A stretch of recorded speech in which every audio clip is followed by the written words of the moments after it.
Bro, it was like large investment banks, large consultancies. Wow. So big fish were actually Like people that paying rejected attention. my application. They that came year back.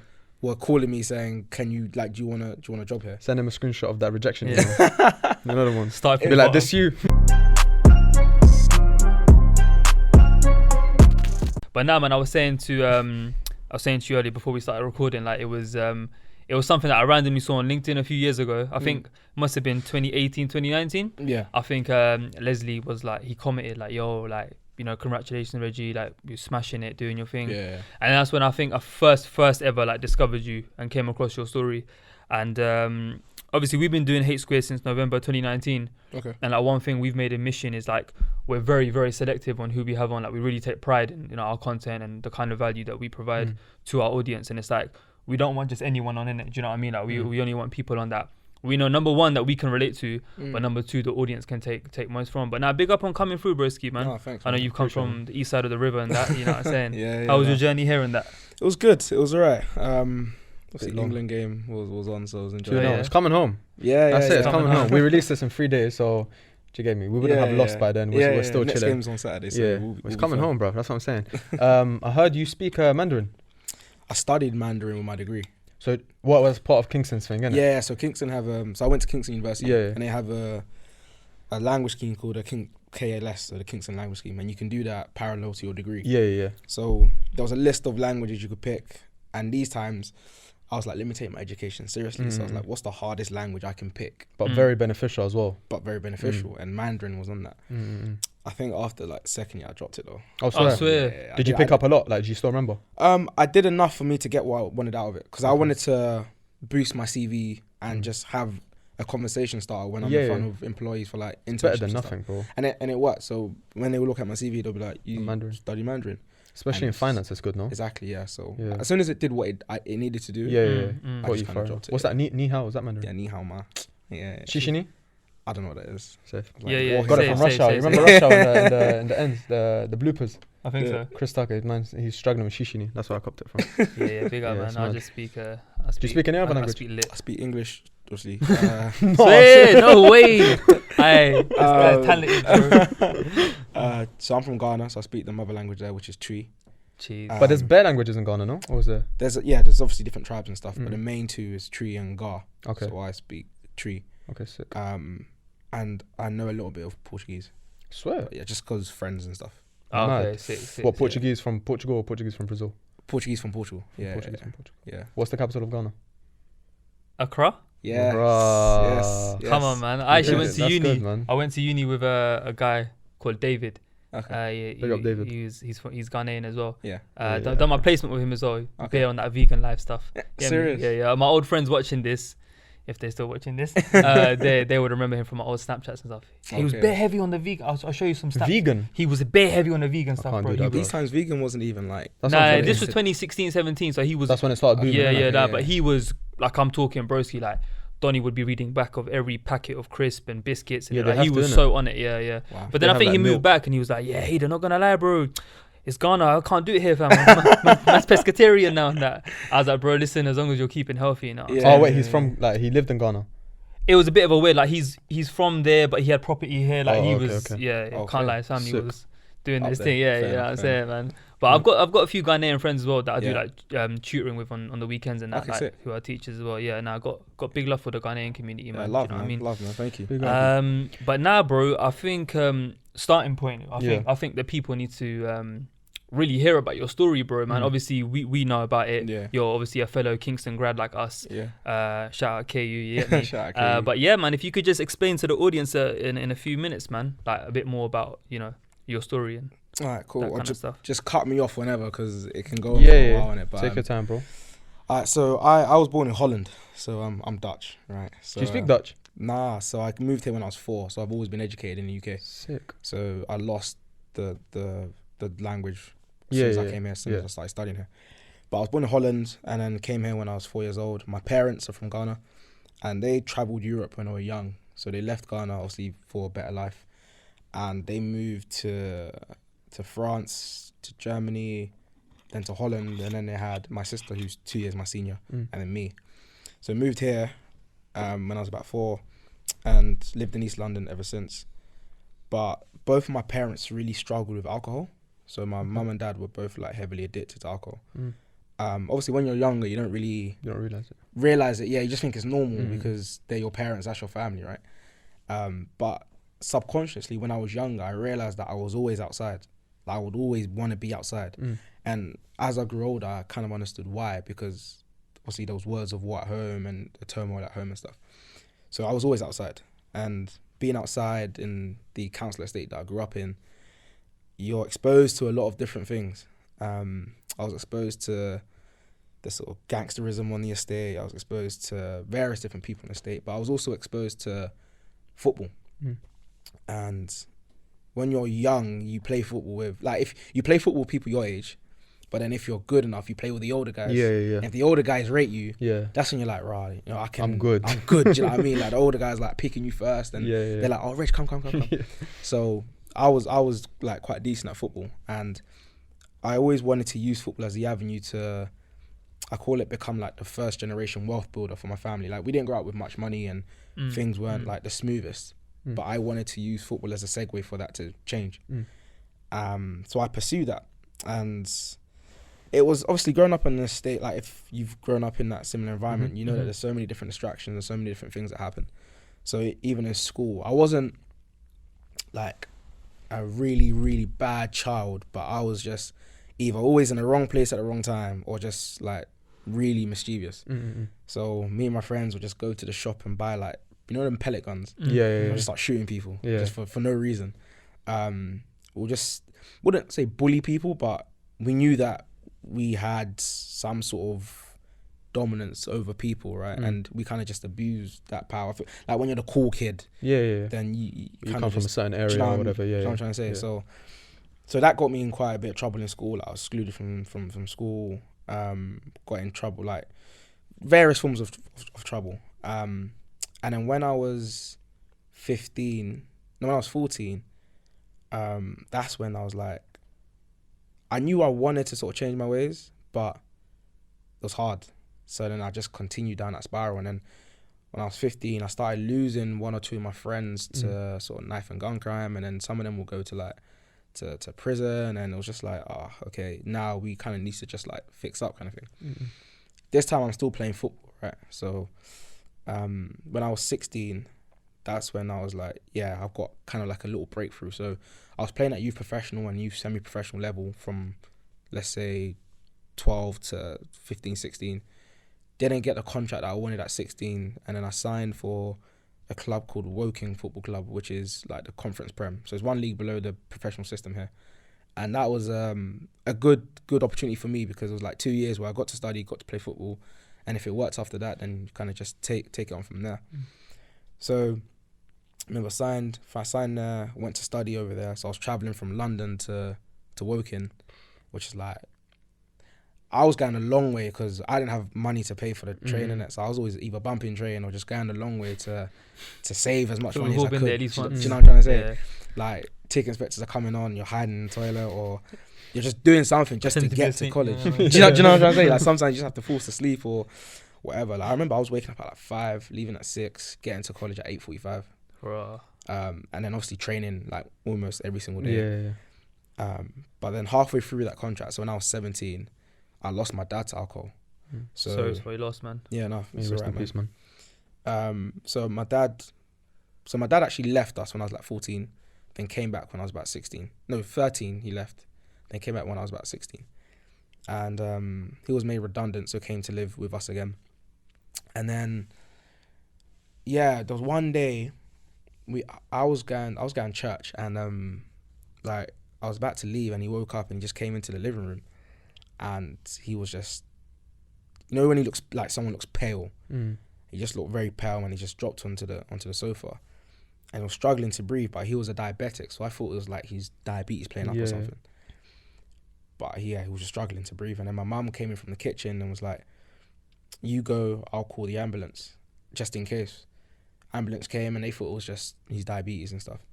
And then, like, I think it was the next day. So the next day was Father's Day. And then my mum got a call like very early in the morning and was like, "You need to come to the hospital." I was asleep. And yeah, my dad was in a coma, and his internal organs just collapsed. Like his liver, his kidney, everything just failed on him, all because of like the alcohol abuse and stuff. Yeah.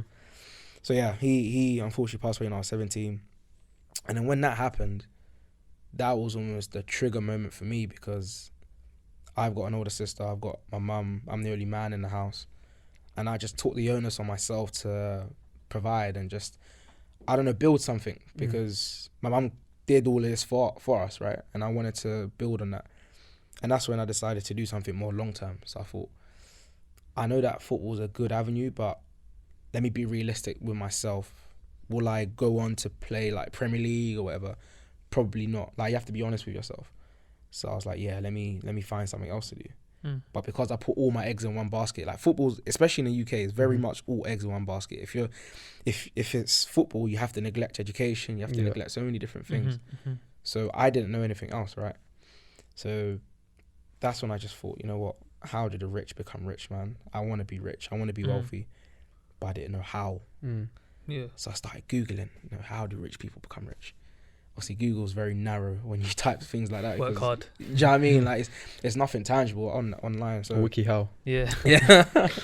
So yeah, after that, I just started to narrow it, and I remember I was watching a TV show by the late Joan Rivers called "How'd You Get So Rich."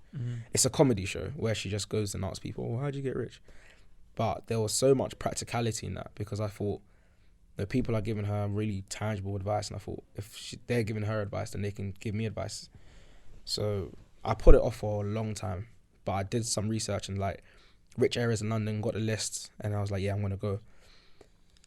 Like I said, put it off for a while, but then I think it was like a month later, I put like a pair of jeans on. I thought it was like rubbish in my pocket.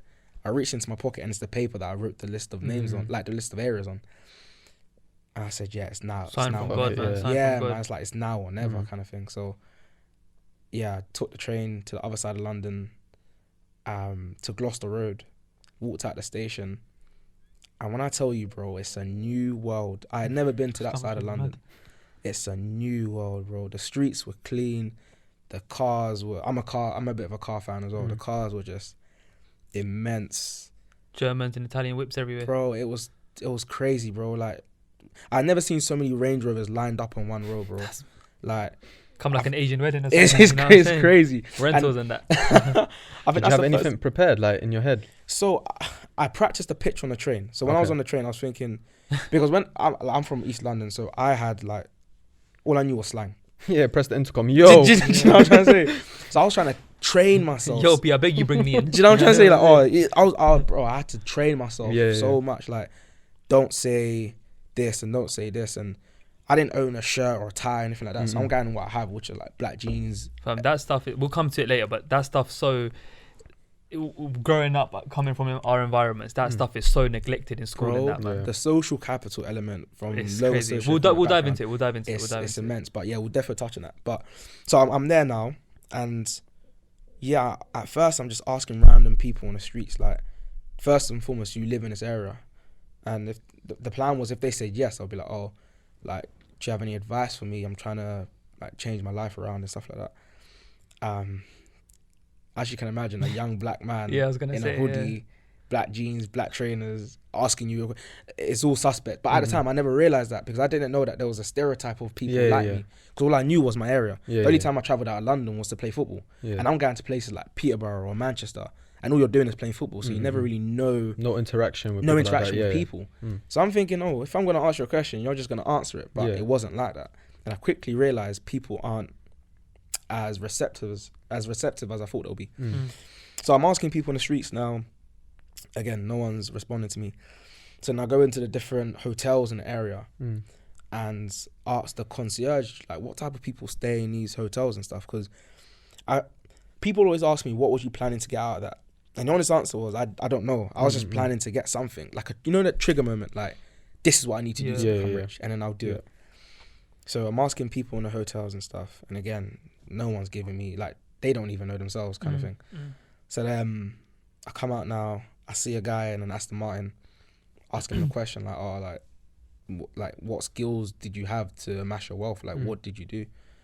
And yeah, he answered the question. I think I still remember till today. An Algerian guy, he owned an IT company, and he just said, get experience abroad if you can, work hard, and just keep the drive that I obviously showed to him, doing what I was doing.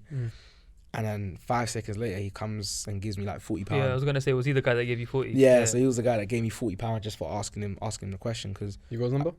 I didn't at all. No, For asking a question. That's me. just for asking the Nah, question. people yeah. love That's good. seeing initiative. especially Yeah, in he youngsters. literally just said, just keep doing what you're doing. And I think because he mentioned that he wasn't from like a wealthy background kind of thing, so he kind of resonated with what I was trying to do. Yeah. So he said, you know what, he's not much, but here you go, like kind of thing. And that £40 played a very, very significant part on my journey, and I'll explain after why. So yeah, I'm £40 richer now, but £40 gonna come and go. Do you know what I mean? I didn't want money. I wanted something more tangible.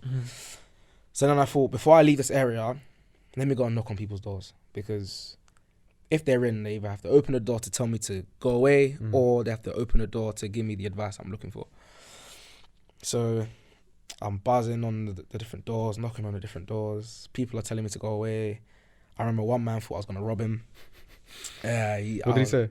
He was like, get off my property. And I was like, oh no, I'm not doing anything. I just want to ask a question. He goes, no, you're not here for that. Go away, I'll call the police. I'm like, all right, cool. let me go. I mean, I'm not here for trouble. So yeah, I'm knocking on all these different doors and stuff. And the one door I knocked on, I went down this private road, and I knocked on the door. And the lady comes to the intercom, and she says, oh, how can I help you? So she can see me through the camera. And she says, oh, how can I help you? And I said, oh, my name's Reggie. I'm from East London. I just want to know what you did to become so wealthy, like to live in this area, because I want to replicate that. And she opens the door, and then she looks at me and says, come inside. And at this point, I'm shocked. So I'm walking in, and I'm looking around, and I'm like, bro, this house is probably worth like nearly 10 M's. Like, this is crazy. And I sit down at the dining table, and me and the wife, and they had a daughter as well, we were just talking, and then the husband walks in. And then and like the wife introduces me to him. And then we start talking, like all of us just start talking for about an hour, just explaining what I'm trying to do. He explained what he did. He was the CIO of the largest asset management company in the world. Bro. What's the CIO, sorry? Of the largest asset management company in the world. CIO, Chief Investment Officer. Investment officer, okay. Yeah. So he, of the UK office, he was like the head of the UK office for a company called BlackRock. Okay. Yeah, okay. so at the time, I think they had like $4.7 trillion in assets under management. And he managed that? So he helped manage that. So he managed Wow. 1 trillion worth of assets. For him to lend me a fiver. You know what I'm saying? Bro, we probably did that to be fair. He's so clean-hearted, man. He's so clean-hearted. But yeah, he was like one of the big dogs, executive director and all the rest of it. But obviously, I don't know what a CIO is. I don't know what a BlackRock is. I didn't know how big he was. I just saw this white gentleman sitting across me giving me advice. But he really sort of gravitated to me, and he said, you know what, give me your email. This is on a Saturday. He said, give me your email, and on Monday when I'm back in the office, I'll see what's out there and stuff. So I gave him my email. Monday comes, and he emailed me saying, oh, BlackRock have an insight day for university students. I know that you're still in college, but I'll see if you can come down to it just to see what it's like. I was like, great, fair play, let's do it. So then that's where the £40 came in, because I didn't have money. So I used the £40 to buy shirt, tie, shoes. Oh, that's sick. I respect, bro. Yeah. So Sick. then I bought all the smart stuff that I needed. I think I went Primark. Yeah, I was like, how it's can I gotta make be this £40 stretch? Yeah, that's got to be done. They So got decent stuff as well for. Bro, for like, that, I remember that price I bought a shirt. I bought a shirt, tie, and I bought shoes, because I had like school trousers already. Yeah, so I yeah, just used my school trousers. Works a charm. Yeah, trust me, bro, for like £40. And I had these like fake pair of glasses as well, because I feel like, what do smart people look like? You have to. Yeah, do you know what I mean? So these glasses with fake lenses. and Yeah, stuff, and I was no just- prescription. I've nothing, read just- I've read somewhere before. There is some psychology about it. If you go to an interview wearing glasses, even if you don't wear glasses, apparently it just makes you look smarter. Bro, Yeah. I I've don't done know. it once, not gonna lie, and I got Yeah. the job. So, Swear. yeah. So I try- Given that it was a retail job, but nevertheless, it's the fact that it small worked. wins are small wins, bro. But Never put the glasses on after that. even when I put them on, so I was like an hour early to this. I was the first person in the office, yeah, and they told me to sit down because I was like really, really early. Mm. And as I'm sitting, I've got my glasses on. I'm just thinking, nah, man, I can't keep this up because I've never worn glasses in my life, and it just hurt. So I was like, let me just take this off before anyone sees me with the glasses on. So I'm sitting there now, and I remember my tie is like this short, and I don't know if I had my Nike pouch on that day, but I definitely bought a Nike pouch to the, you know, like little Nike side bag and that. So I'm there sitting down, just waiting for the thing to start. And then I remember I spent the day there with like these incredibly bright undergraduate, like Oxford, Cambridge, Durham, LSE, and just so smart. And that day opened my eyes to see what was like the caliber of students that are like competing to get a role or an internship at the sort of hyper competitive industries. So spent the day there, and then I remember I had a sit down with one of the colleagues there called Abraxas Higgins, a tall black guy that made his way into the industry as well. And Quinton told him to like talk to me when I got to the office. So I had a sit down with him for about an hour and a half. And then from there, that led to like a short summer internship at Blackrock. So I went back for the summer to spend some time in the investment team and stuff. After that internship, I had a meeting with Abraxas, Quinton, who was a CIO, and then my mum was in the meeting as well. So he invited my mum to have a short meeting. And then they were just saying, oh, congratulations for finishing the internship and like showing the initiative that you showed and stuff. And then I asked him a question, like, what do I have to do to work in this industry? Because I'd got the gems from Abraxas. Obviously, I can see the quality of life that Quinton was living, that the industry was able to provide for him. I just want a piece of that, do you know what I mean? And in my head, I was thinking, please don't say go to university. I didn't want to go to university because I was never like the most academic person growing up, do you know what I mean? Like academia was never my strong point. Same for us, man. I don't think we say it all the time, like school was never really our thing. Bro, it's education was never really our thing. Bro, it was never like the traditional mainstream education was never my thing. So I was like, please don't say go to university. But obviously, him being honest with me, he said the caliber of students that work here, majority of them will go to a university, and they'll go to a good university as well. So I was like, all right, cool, let me do this. So I hadn't done UCAS at that point, so I had to do the whole UCAS thing. Did the UCAS, I did it late, bro. So I had to go through clearing at this point because I didn't even apply for universities like that. So I went through clearing. I started calling universities just saying, look, have you got anything finance related? And then I went to Kingston, and then Kingston had an economics degree. I didn't even know what economics was. I just knew it was about money. So I was like, let me do this degree. And then they mentioned a language scheme, so I did Mandarin. And I started university. So my first day in university was my first ever time in a university. I never gone to like an open day or anything like that. I just called them, got a place, rocked up, hoping for the best. So like 2 months into university, we had this exam. It was a micro and macroeconomic exam combined together. And I scored 25%, which is a fail. Like, it was a U. I got one of the lowest in my class at that point. And I thought, bro, this is the easiest exam I'm going to take in my 3 years at university. And I flunked it. And I was thinking, yeah, university is not for me, bro. I'm going to pack it in. But I remember just talking to Quinton. I didn't tell him what grade I got, but I was just talking to him and just saying like, yo, university is looking a bit low. It's looking a bit steep. It's a steep learning curve. But I can't remember what he said, but it was just, he just gave me the encouragement that I needed. And I was like, you know what, let me just give it another try. And so another exam came after that, and I scored 82%. Sick. So yeah, so like, from a U to a first. Do you know what it is though? Sorry, can I just say something? Yeah, go for it. That happened to me as well. Yeah. Funnily enough, I got accepted into civil engineering at Kingston. Yeah. And I remember there was something going on in November. I think I had an assignment in November. And then, bro, I look around my class and everyone's like doing it, and like they're all good, innit? And because of the self-confidence I had, like my self-confidence was very low because I felt like I shouldn't be here. Do you get it? I was like, I've always like, I've never excelled in GCSEs, like college, I done okay, whatever. Like I shouldn't be here. Do you get it? And all these man, like they scored A's in like A levels, whatever, maths, they all know what they're doing. So right there and then I doubted myself, and I looked on Google and I just typed in like apprenticeships or like part-time jobs. Or, like, bro, I was already thinking of a way out. Checked out already. Do you get what I'm trying to say? And then 2 months later, whatever, or like by the end of the year, I had scored like one of the highest in the class. Do you get it? So it's just that change of mindset. I think similarly, we doubted ourselves in the beginning, but then if you actually just switch that 100%. around, Yeah. then it's 100% doable. Bro, my mind, after the first exam, I checked out, man, because Yeah. I realized that they recommended you study maths at A level to do this economics degree. I didn't do that. Same, yeah. So everyone had either done maths or done econ on this degree, Yeah. or majority of people had done that, and I didn't do either. So the basics, like I'm talking the basics, I didn't even have, bro. So when they're doing like supply, this won't make sense to anyone that doesn't know economics, but things like supply and demand, which is like really, really basic stuff in economics. I'm sitting there thinking, bro, this is difficult. Yeah. And these guys are breezing past it. Some of them are not even doing it because it's like, oh, this is too basic. So I was thinking, yeah, I've either got a lot of catching up to do or I'm packing it in. Yeah. But fortunately, I stuck at it, got 82 in the next exam, and then the last exam of that semester for that module, I got 84%.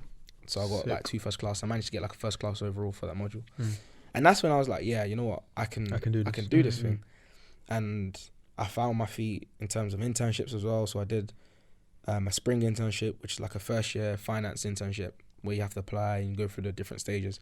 So I did one at BlackRock, and I did another one at Aberdeen Standard Investments, which is another investment management firm. Then I did another internship at a hedge fund. Then I got a summer internship offer from Aberdeen, but I also got an offer from BlackRock to do the 10-week paid summer internship. Bro. So I chose BlackRock, did that for summer. That was my second year. And then third year, like graduated, and then I went to work in finance. So when I graduated, I had 2 offers already. I had one from a fintech firm and I had one for a consultancy. I went to work for the fintech firm for about 9 months, but I was like, yeah, this isn't really what I wanted to do. So then I went to work in investment management. So I worked for Legal & General, which is like a large UK investment management firm. So when I started working, the year after that, BBC heard of the story. How did you push it, or did someone else push it? Or? Do you know what it is? So I was a part of a Brat Network, which is like a student network where like it's a whole heap of students are involved in this network, and then you go to different events and various different employers are there and they give you talks and stuff like that. So I was in Brat Network, and then when I finished, they asked me to come back to do this like alumni story thing. So I came back and I did a talk, and then there's like a room full of students there at various different universities. And when you're talking to students, like they all message you afterwards on LinkedIn and all that stuff, and they say, oh, can you come to my university? Can you come to do this? Can you come to do that? So I started doing like a range of speaking circuits, and then that's how the story initially got out. And then I had a call with BBC about it, and I didn't think they were gonna like, they wanted to like do something with it, but I didn't really take it seriously. Like no one from my end's like BBC, big BBC, you know. Big BBC. Good morning as well, right? Good morning, Steve. Yeah, so that came afterwards. So BBC first did they got the green light to do it. So recorded that. Please tell me you charged them. Nah, bro. BBC I didn't charge anyone. I didn't wait. Obviously, at that time, you're probably not gonna. Why would you charge BBC, bro? This is first time getting exposure. Secure the bag and that. Obviously, No, economics man. and that, man. Nah, Supply bro, and so- demand and that. At this point, I'm just like, I'm just trolling you there. Bro. yeah, no, facts. But at this point, I'm just trying to, I don't know, just share what happened, because seeing the impact that it had to the room of students and like the impact that it kept having was phenomenal. And I was like, if I had that when I was growing up, I think that would have made a world of difference. So to see that, just a glimpse of my story, because on that, like when I was telling my story to like university students or even on BBC, that's a glimpse, bro. If I was to go from very beginning to very end, bro, this story's about an hour long. Yeah, no, of course. So to see the impact it was having, I was like, if it's gonna do good, then why not?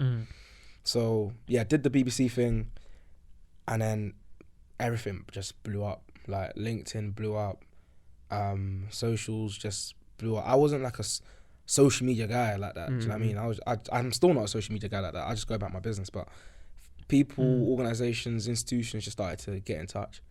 I think in a 3-month period, I had like 15 job offers, bro. From from like different investment banks, consultancies. Well, they just reached out to you and. Yeah, so they're obviously LinkedIn, so they'll reach out, look at my LinkedIn. Oh, sick. For those that don't know what LinkedIn is, it's like an online sort of CV per se. Yeah. So they'll look at it and be like, oh, this guy's sick. And he's got a really cool story. Yeah. Mm. So they'll message me saying, really nice story. You showed endeavor or endurance or whatever. Would you want a job here? Mad. And I was like, kindly just. That must have been decline it. overwhelming, man. It was. I remember I was making a list at one point because it was so frequent that I thought, who's actually offered me like an opportunity? Yeah. Bro, it was like large investment banks, large consultancies. Wow. So big fish were actually Big, like people paying that attention. rejected my application. They that came year back. Were calling me saying, "Can you like? Do you want a job here?" Send him a screenshot of that rejection Yeah. email. Another one. Start from Be the like, this you? bottom. Yeah. Honestly, just Man came, said this you. it came full circle, bro. It came. Like, I had a job to be a Mandarin translator for a sports company. Raw. Bro. On a random Random job, like random job offers like that coming through. Obviously, it's really overwhelming, but so yeah, BBC.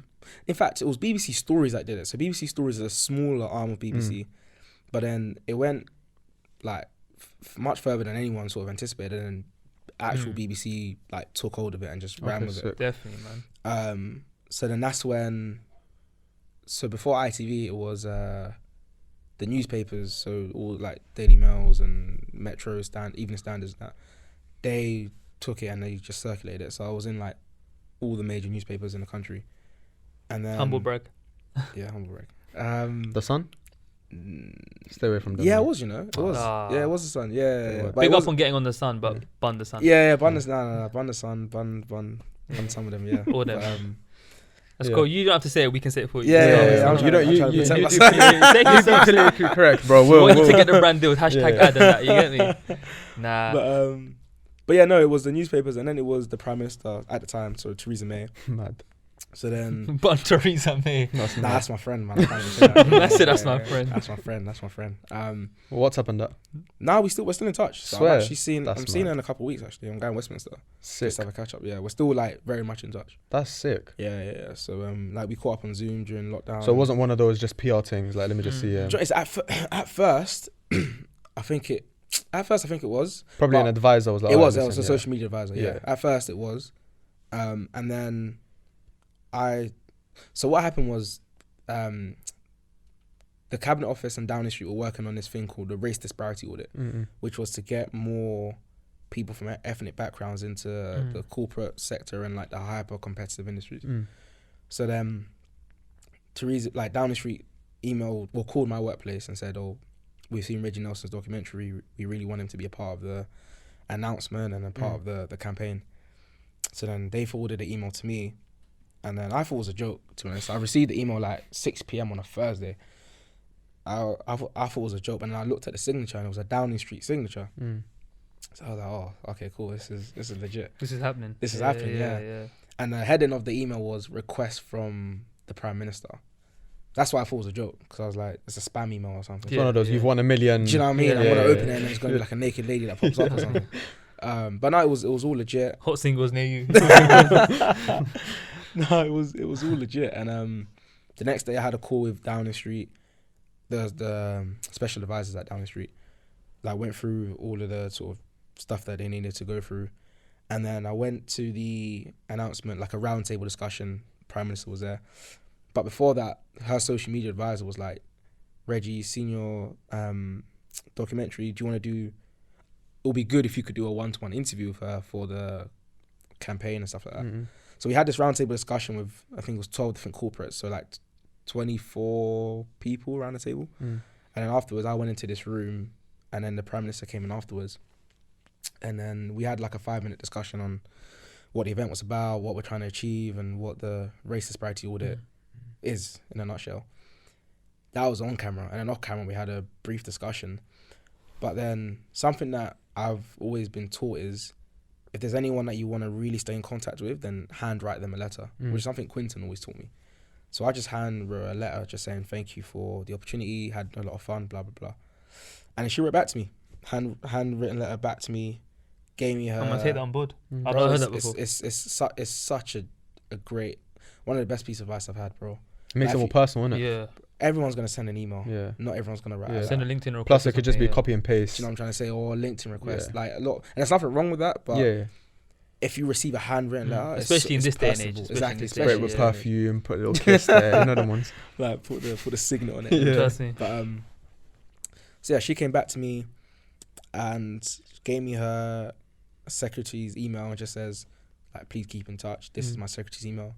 So I email her and just saying, oh, FYI, this is who I am. Theresa May just said keep in touch.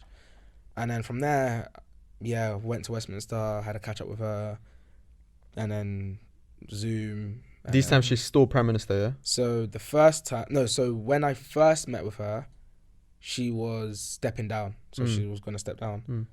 So I think I first met her when she was, like, when I first had the first catch up, I think she was still Prime Minister. Yeah. And then the second catch up, she was no longer Prime Minister.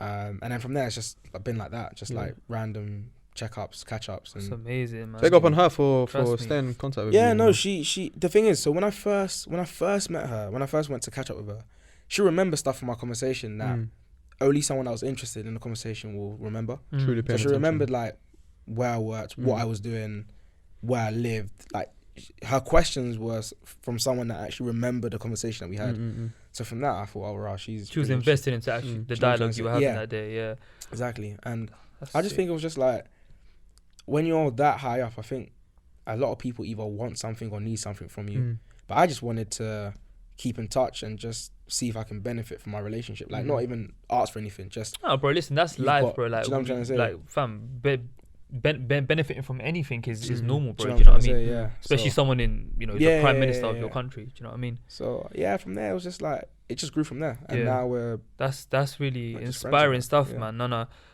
Like you said, you could go on about it for ages, and we love to listen. But of course, obviously, there's going to be stuff the viewers want us to ask. Go for it. Bro, first and foremost, I want to say, I think, like, us both being Muslim in our religion, and you're Christian, right? If I'm not mistaken, following your socials, the emphasis on, respecting your mothers and, how much love you should show them and stuff. My first question to you is, bro, like, how does your mum feel about all this, man? Especially given the fact that, rest in peace again, like, you lost your father at a relatively young age, and, you saw some stuff going on at home. Like, she must feel over the moon, bro. No, she's immensely proud, man. She's very proud. Obviously, like I said, when I was younger, I was quite mischievous. So she'd always sit me down and just say, like, just remind me of the sacrifices that she made. Because she would always say, oh, you don't want to be like me. Not in a bad way, but she tried to give us all I think we both can relate to that. I think we can both relate to that. Yeah, exactly. So to see me now, like, she's immensely proud, bro. Like, because now I have, like, a podcast on BBC, so I'm always either on, like, radio or doing something, and she'll come home and say, oh, my friend saw you on TV, or my friend heard you on the radio, or she'll say, was you on the news a couple of days ago?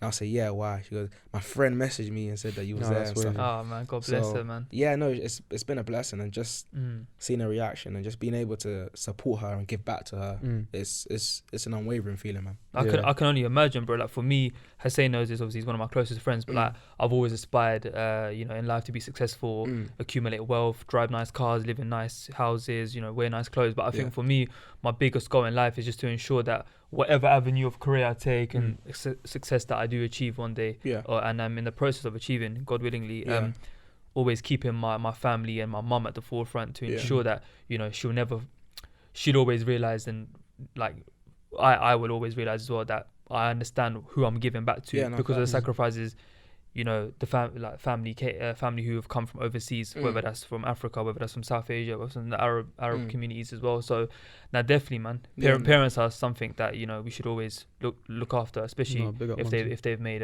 massive sacrifices for us as well. Yeah, 100%. Definitely, man. I was gonna say, like, when I hear your story, like, if you tell me from if you started the story from when you started knocking on doors, to me, I would have a perception that the kid who's doing that, or the youth who's doing that, or whoever it is who's doing that, has had it embedded since he was like 10 years old, that, success, and like he's been part of a family business, or he's like had multiple businesses, or he's been that kid who used to go to school and like sell packets of crisps. And you know them, man. That was me, by the way. Oh, was it you as well? Packets of crisps, yeah. So when you tell your story, it seems like, I don't want to say like out of character or anything, but it seems like you had a fairly normal upbringing, like in terms of came from an estate. Like, I came from an estate as well. Like, bro, this never even crossed my mind. Like, I never thought to myself, oh, bro, I want to become like the most rich and successful guy. I want to see how these lots live, or I want to pick up qualities from them, or I want to try my hand at this business or that business. Like, do you think it kind of fell into your hands, or do you feel like your whole life was building up to that moment? Or was it just something like switched and you're like, you know what, fuck it, let me just do it? Because you said even like you put on the jeans, put your hand in your pocket, like, must be an Yeah. element of fate, no? I always say like faith is one of the most important things to me, man. And it was an element of two things. I would say it was an element of just one of my biggest fears is just being poor, like wasting opportunities and just knowing how I lived. I wouldn't want my kids to live that way or to go back there myself, right? So I've always had in the back of my head, like, whatever I do, I just can't go back to what life was like before. That's the first thing. And the second thing is just, I feel like my faith was just the thing that really just helped spearhead that. And I always say, for me, it seemed like everything was just orchestrated. Like the £40 came at the exact time for me to buy the things that I needed to buy. Something that I missed in the story was when I was going to the different sort of hotels and stuff, I was talking to this one guy and I thought he owned, it looked like a house, but it wasn't. It was like a building full of apartments. And I thought he owned it. I thought it was like a house, that he was the owner. After I was talking to him for about 3 minutes and I realised this guy doesn't own nothing. Like he's just a concierge, like with all due respect. And I didn't know how to leave the conversation. So I ended up talking to him for about 10 minutes. After I finished talking to him, I was like, oh, this guy is wasting my time, man. This is such a waste of time. But then when I was knocking on people's doors, the family that I knocked on like their door, they had just got in from a Chelsea game 5 minutes before I knocked on that door. So if I had got there 5 minutes earlier, I would have missed him. So me thinking that guy was wasting my time. That's fate. Do you know what I'm trying to say? He lined you up perfectly. It was so perfectly lined up. Like that guy that wasted my time, well, quote unquote wasted my time for 10 minutes, was actually the blessing for me to get. That's a door. deeper thing, you know. Do you know what I'm trying to say? That's so mad. For me, I just feel like I was willing to take the action, and it just all kind of just fell into place. And I think when like you come from a faith background, you kind of just attribute it to like there must have been like a higher being just like looking after me in that point in time. So yeah, I would just say, to answer your question, I think a fear of just going broke and yeah, my faith. Do you know the amount of people, bro? Sorry, Yeah, go for it. The amount of people, and I'm sure I've said this before as well, because you know I get onto people like that. But the amount of people that have this, especially those who come from backgrounds like ours, and you know, ethnic minorities and that, like, there's this. A lot of people feel awkward and scared to admit that they want to make money and be rich and drive nice cars. It's almost like the opportunities are always there. We're living in such a fast-paced society, whether that's because of the internet or because of like, you know, education or whatever it is. Yeah. But it's like bare people are just like, they're scared to say what you just said about I don't want to be poor. It's always like, yeah, but you know, God, grateful. Yeah, okay, cool. We should all be grateful and gratitude. That's the key to life. But I don't know why, you know, I don't know. So I think some people take it overboard and just really force the whole, yeah, but you don't need and you don't need to and you don't this and you don't that, and it just gets a bit. Yeah, I think you know what I mean? It could boil down to just fear of failing. Yeah, a lot of people have that, man. A lot of people have fear of failing, man. It's just like, because you never know what's gonna happen. Do you know what I mean? So if I walked in here and I said, oh, you know, I'm gonna be a millionaire one day, like, someone might be like, yeah, right, man. Do you know what I mean? Like, you don't know what's gonna happen. There's no sort of certainty, right? There's that fear or that element of fear. So I just feel like sometimes people are scared to really say what they want to say because of that fear within themselves. Or maybe what if it doesn't work? Or what if this doesn't happen? Kind of thing. Yeah, definitely. I just feel like I think there's sorry. No, go. Yeah, I think there's a bit of a taboo as well in ethnic minorities as well about like the rich and famous or the successful. Like they always seem to be like, with fame and with stupid amounts of wealth comes greed and comes evil and comes, do you get me? Like they don't give back and they don't so when you were saying about some people are afraid, or when you do say it, they kind of look at you like a bit differently. I think it does come from that as well. I think it comes from taboo, like a cultural taboo about, you know, you shouldn't, because we've always seen, like, I don't know how, you know, how it was in your household or how it is in your culture, but we don't come from the best. Like, we don't come from wealth. We don't come from wealth. So we've always seen the people with wealth not really giving back and not really. Do you get me? It's always seen as evil. So I think that plays a part in it. The gap between people like us, and I don't like really using that word in that context, but it's the reality. We can't ignore it. You know, people who grew up in like council estates or council houses or just, you know, low class areas compared to those who have, you know, who are coming from families who earn over X amount of pounds, or who have parents that went uni and, you know, can speak English more fluently or whatever it may be. But no, taking it back to kind of the conversation of, you know, money and lifestyle and that kind of stuff, I feel like we actually got a question not long ago not a question, but a suggestion from one of our viewers, and it was something really intriguing. We kept it in mind, but we're the kind of people that we don't like to always strike when it's hot. We like to strike when the opportunity presents itself. And obviously, you being here today, it's kind of the ideology of like, you know, the question that we got asked was along the lines of, and correct me if I'm wrong, about youngsters and, you know, lifestyle versus saving and securing the bag within the age demographic, where obviously you're 24, right? Yeah. You're 24, we're 25, so we're all basically the same age. Yeah. And it's such a good question, bro, because it's like, I graduated uni in 2018, so I think I was, if I'm not mistaken, 23. I think I was 22. And it's like, you know, from my placement days, the same year you graduated, like, I've always been big on like saving and like, you know, ensuring that I'm saving as much as I can to you know, eventually buy property and, you know, start some sort of wealth accumulation portfolio, let's call it.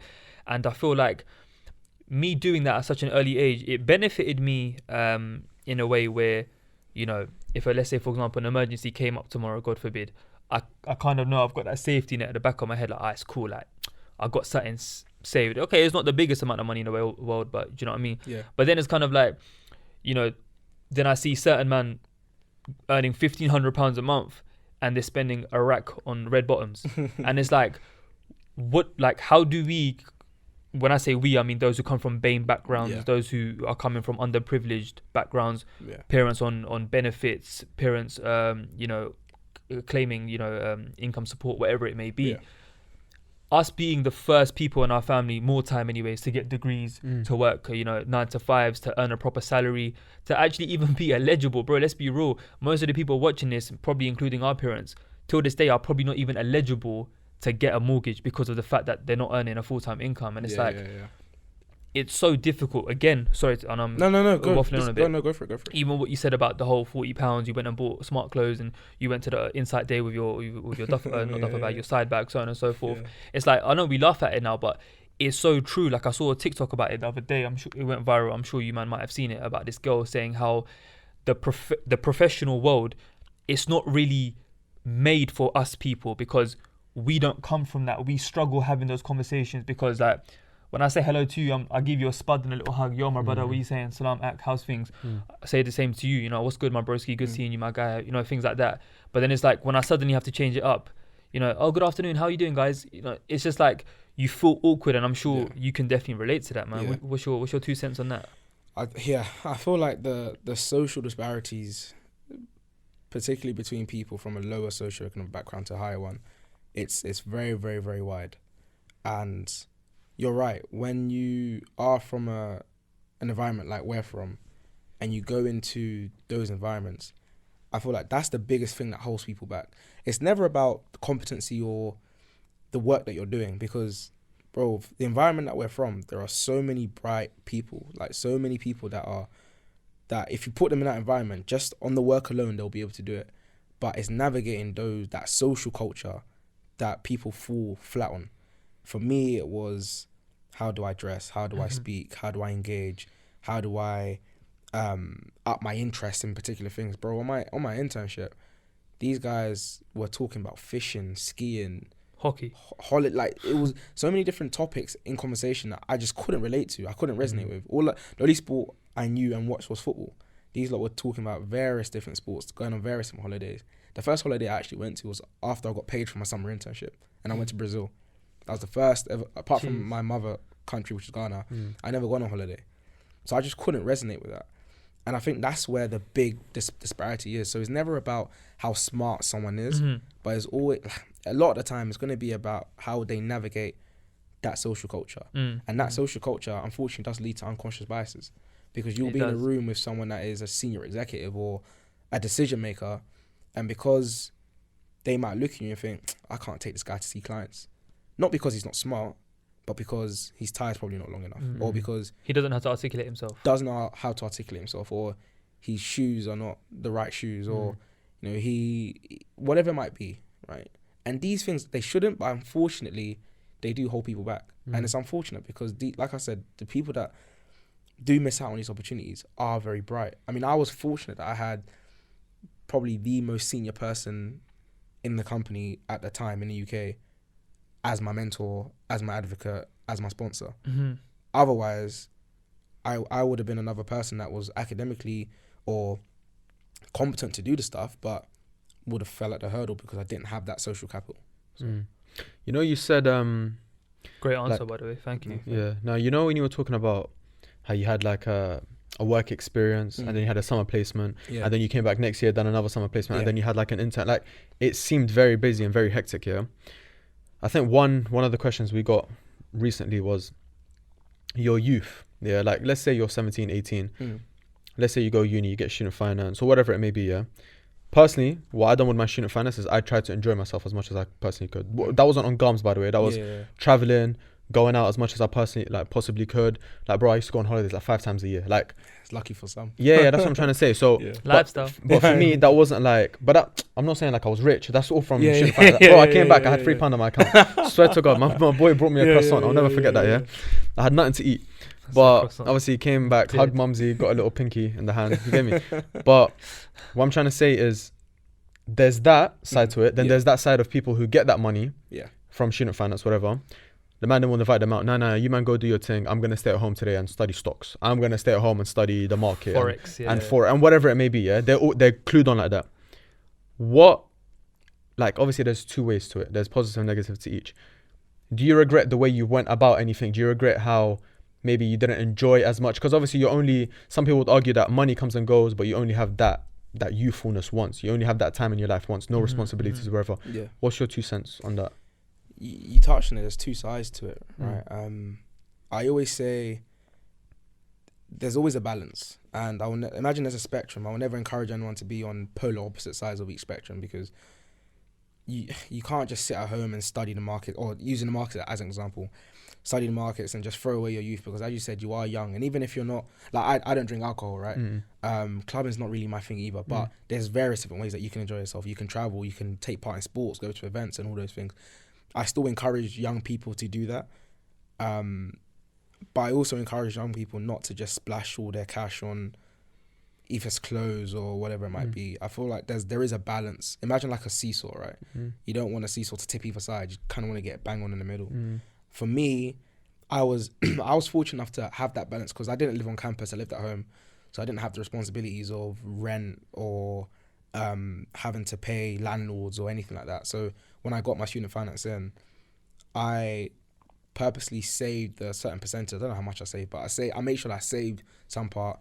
I bought like a little Vauxhall Corsa for like £700 with one of my student finances, and I was working part time as well, so I used that to add on to some of the, obviously, the income that I had from university as well. So I always say that there's a balance with it. There's definitely, or there should be a balance with it. And yeah, looking back on my experience, I don't regret what I did with my student finance, because like I said, I didn't go wild on either side of the spectrum. I think at that point in university, my dad had obviously passed away, and I think that matured me quite a bit, because I already had in the back of my mind, I'm in university, not because I actually want to be here. I don't want to be in this place at all. I'm here because some guy said if I come to university, then one day I could end up in his in position. his position. Yeah. So I was like, let me try it. So I think my mentality, even going to university, was different anyway, because I didn't go to university thinking I'm going to go to all the clubs or I'm going to enjoy myself. And part of me does regret how stringent I was, because I made some really lifelong friends in university, but I do feel like if I put myself out there a bit more, then I would have enjoyed it a bit more. That's probably my biggest regret, just not sort of networking as much as I did. But I think that's just down to the mentality I had going into university. Yeah. Definitely. I think some people may argue that, if you focus purely and solely on securing the bag at our age, then once you're in your late 20s and you're, doing at multiple 5 figures, 6 figures, and if you're really on it, then who knows, even 7 figures, then your 30s with your family. I feel like so many people look at this same question that we're speaking about right now in so many different ways. But of course, I think if you are coming from a background where your family's been on benefits their whole life, or you're coming from a council estate, bro, it's the first time in your life you're earning 2 bags a month, or £1,500 a month, or whatever. You can't. People's circumstances are different. Yeah, and I always say the risk factor that you can take is really dependent on a large part of it is dependent on your background as well, because like some of the people that I interned with, right, a lot of them are from middle class backgrounds with parents that are either in a sector or they're in professional environments and stuff. They can go off and do a startup, invest their student finance in a startup, or try something. If it fails, it's fine because they've got some sort of security. They've behind got that them. cushion. If I lost my student finance, my mom's not going to give me money. I'm working a couple hours a month working. Like I would struggle, right? And even until today, like, because like I said, one of my biggest fears is just going broke, like being dead poor. So I've naturally got a risk averse nature. I'm not someone that will naturally take a lot of risk on something. So even if, say, my friend comes to me and says, "Oh, bro, I've got a really sick business idea, blah blah blah blah," I'm doing excess calculated risk to see I'm looking at what could go wrong more than what could go right, just because of the natural way that I've grown up in, knowing that if it does fail, my biggest fear will then manifest itself into reality, and I don't want that to happen. So I feel like there's various different factors and so many moving parts to that as to why certain people live a certain lifestyle. Maybe someone that gets a student finance can blow it because they've got an older brother or sister or one parent or two parents that can provide for them if it does go wrong.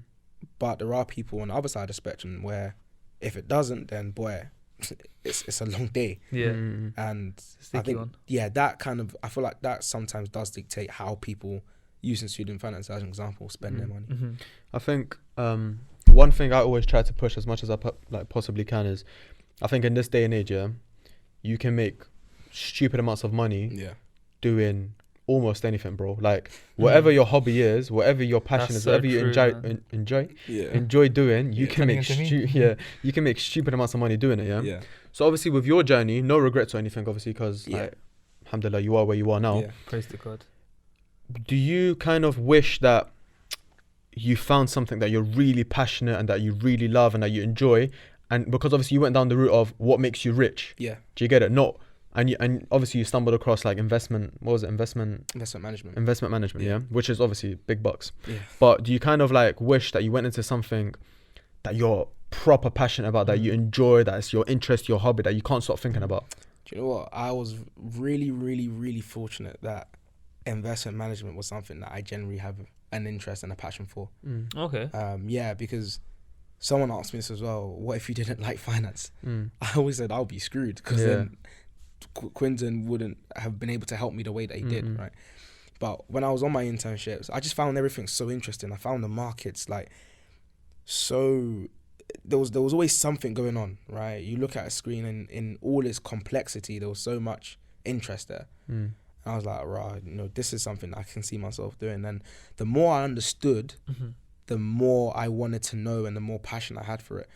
Is investment management what I live, breathe and eat? No, it's not. But it's something that I can see myself doing for the short to medium term until maybe something else comes, or you never know how, this world changes so fast, you never know what can happen. But yeah, for me, I was quite fortunate, to be honest with you, that I actually enjoyed what I was doing. But you're right.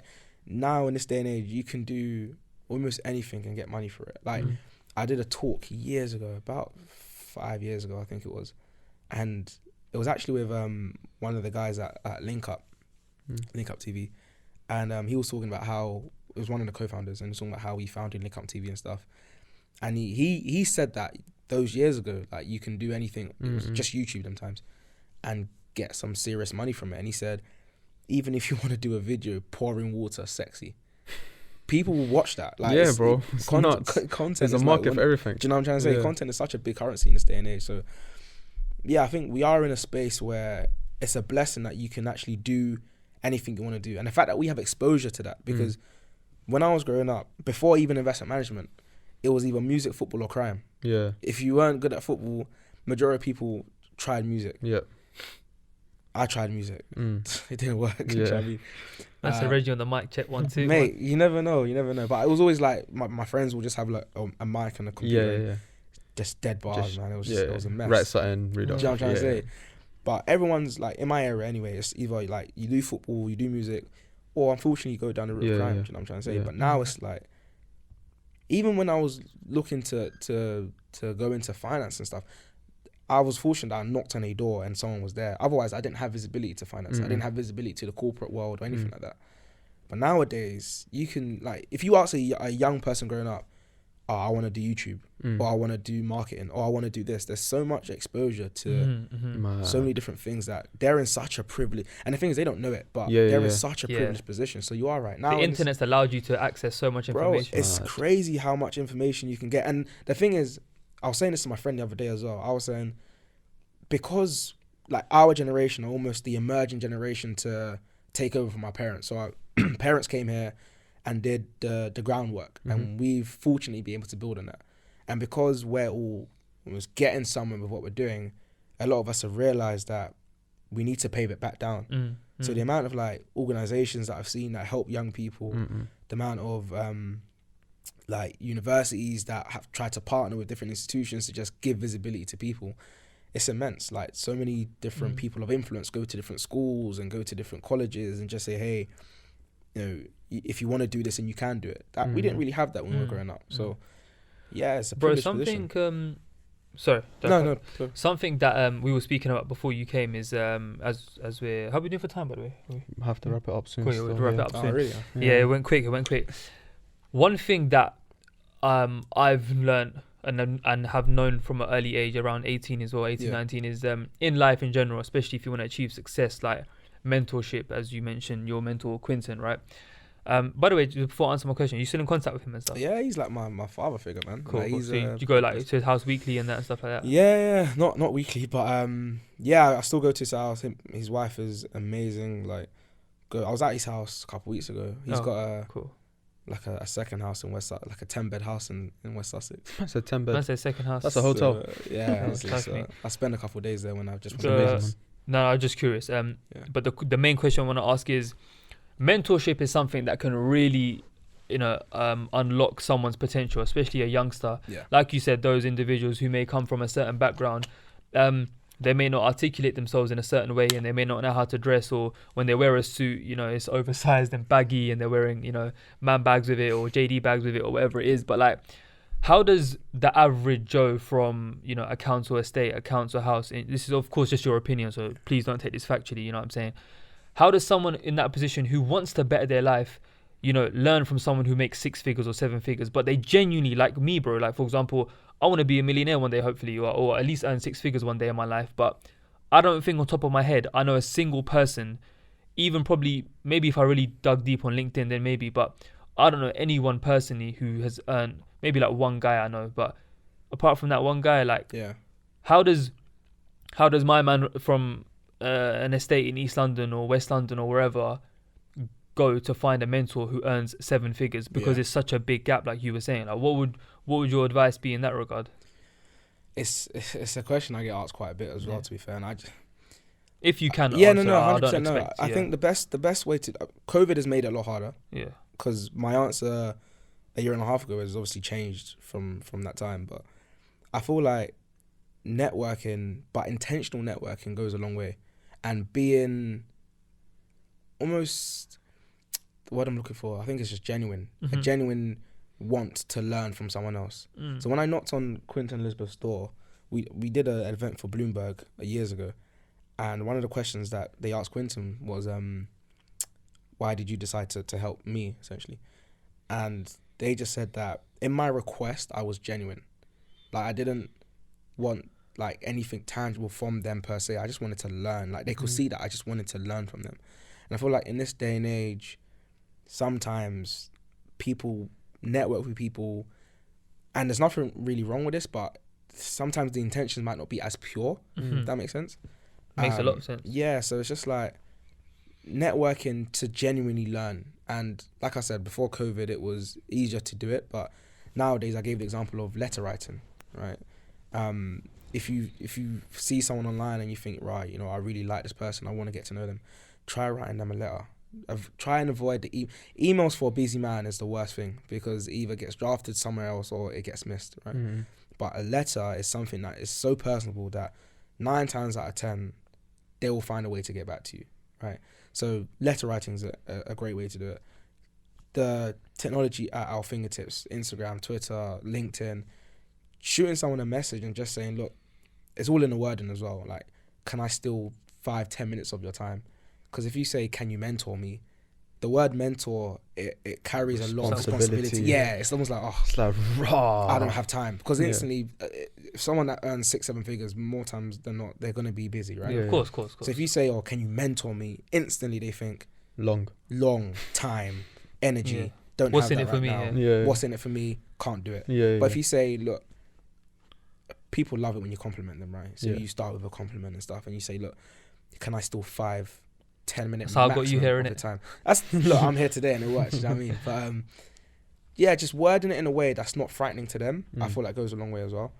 And like I said, just being genuine, man, genuine and My guy. innovative. I feel like Love goes a for long that, way. bro. Any final thoughts from you, bro? Any final questions? Anything?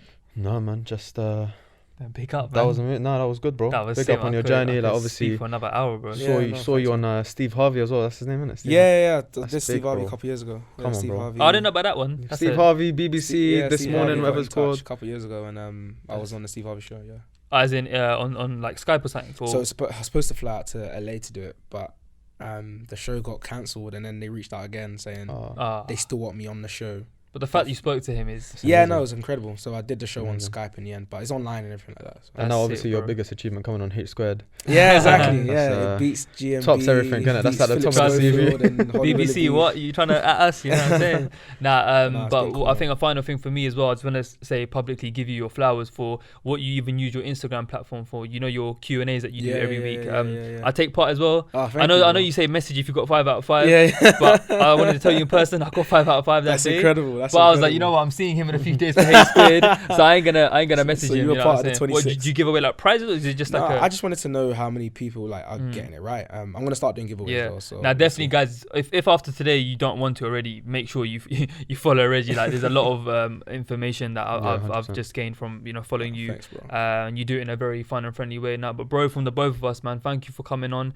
Best of luck with the future, man. And Pleasure. please Success, do bro. stay in touch, man. More You know success. what Thank I'm you, man. saying? Appreciate it. Big up, bro. 100%. Thank you.